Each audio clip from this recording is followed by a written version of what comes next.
There's a story I once heard about a man who had fallen ill, was hospitalized, fell into a coma, and was in a coma for like about a good week. His relatives were all were there around his hospital bed, including his former wife.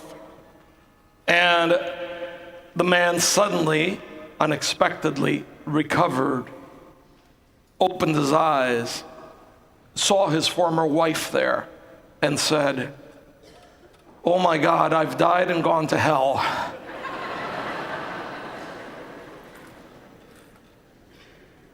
Sorry, I couldn't resist, you know. It's a fake story, but I'll tell you a real story with a much more optimistic ending. It's the story of Luis del Castillo. Luis del Castillo is now he's retired. He is a bishop, a Jesuit bishop from Uruguay, small diocese in Uruguay. And about some 20 years ago or so, Bishop del Castillo fell ill, had some condition, had to be hospitalized, fell gravely ill, and was pronounced dead.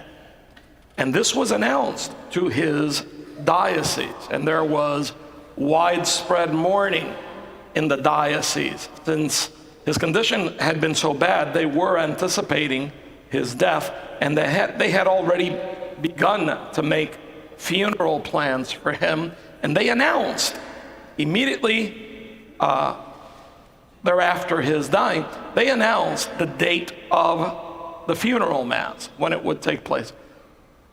About a day later, Bishop del Castillo got up and he said, "What's going on here?" Said, "Oh, no. He says, "I have work to do." Well, little by little, he recovered. He, because of health reasons, was retired from the duties of his diocese. And then the Jesuits sent him to Cuba. And he was there in Cuba for a good 4 or 5 years. He was teaching in one of the seminaries in Santiago de Cuba. And he spent those years teaching and going about the island, talking to bishops, meeting priests, dealing with the faithful. And, the chatter was that he was assessing the layout of the land and advising, giving his feedback to the Vatican.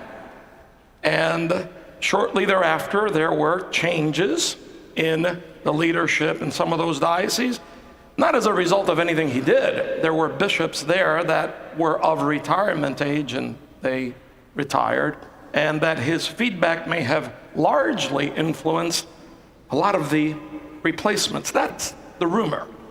Well, then he was here in Miami for about a good 4 years or so, and he was visiting different parishes. He did some confirmations. Perhaps some of you may have met the man. Fascinating guy, brilliant guy, lovely guy. And of course, there were some rumors here, but rumors that he may have been doing the same thing here. But whatever. He went back to Uruguay. I would say he is in his late 80s, by now, mid to late 80s.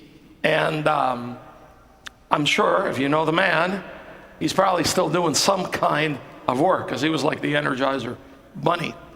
But Bishop del Castillo heard the Lord's call to, even though he had been enveloped, entombed, as it were, in a hospital bed, tied up, right, to come forth and be a great witness to the Lord. And of course, I once told him when he shared the story with me, I said, "This is the greatest comeback since Lazarus. Are you kidding me?" And of course, the story is obvious why I'm telling you, because we have something very, very similar in this account of Lazarus, which is given to us typically on this 5th Sunday of Lent, since it foreshadows Jesus' own death and resurrection. Lazarus was counted for dead, right? Enveloped in the darkness of that tomb, tied up. Yet upon hearing Jesus' call, and responding to it, he emerged from that tomb and became a great witness, right? A great witness to the light, to the life, to the glory of God. And there's a little bit of Lazarus in all of us. Listen, our experiences may be not as dramatic as Lazarus's or Bishop Del Castillo's. I don't know that we want that. But at different moments in life, we found ourselves dead. You know, maybe not clinically dead, but we may have found ourselves emotionally dead, and maybe for more than 4 days, right? Emotionally dead, spiritually dead. We may have found ourselves completely tied up, helpless, hopeless. And somehow, some way, thanks to the call of certain people that came to our assistance, through whom God worked, we were able to emerge from our own entombment. We were able to emerge from our own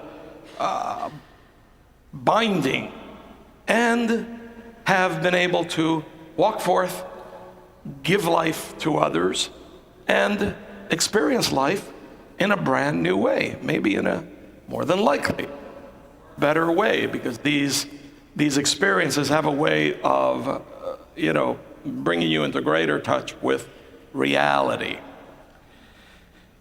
You know, when I was doing, in my internship year as a seminarian, I would visit a hospital every week.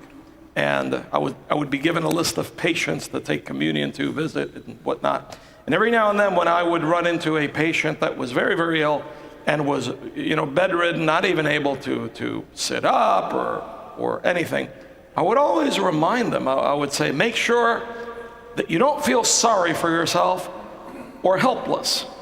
There's a purpose. There's a purpose that the Lord has, and the Lord can use you even in your condition. Your disposition, you're being able to somehow pray for other people, but your disposition ministers greatly to the relatives, to the friends, to the people that walk into this room to visit you. It ministers greatly to the medical staff that is here tending to you. With the Lord, there is always a purpose, a life-giving purpose.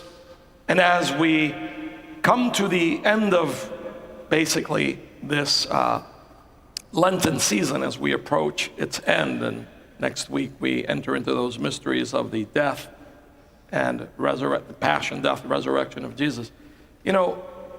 Let us draw strength from it. Let us draw perspectives from it and allow the Lord to, in our current walk, listen to where it is that he is calling us, where it is that he is calling us to come forth from whatever darkness we may be experiencing, to come forth from whatever binding we may be experiencing, to come forth, to continue to be a witness to his light, to his life, and to his glory.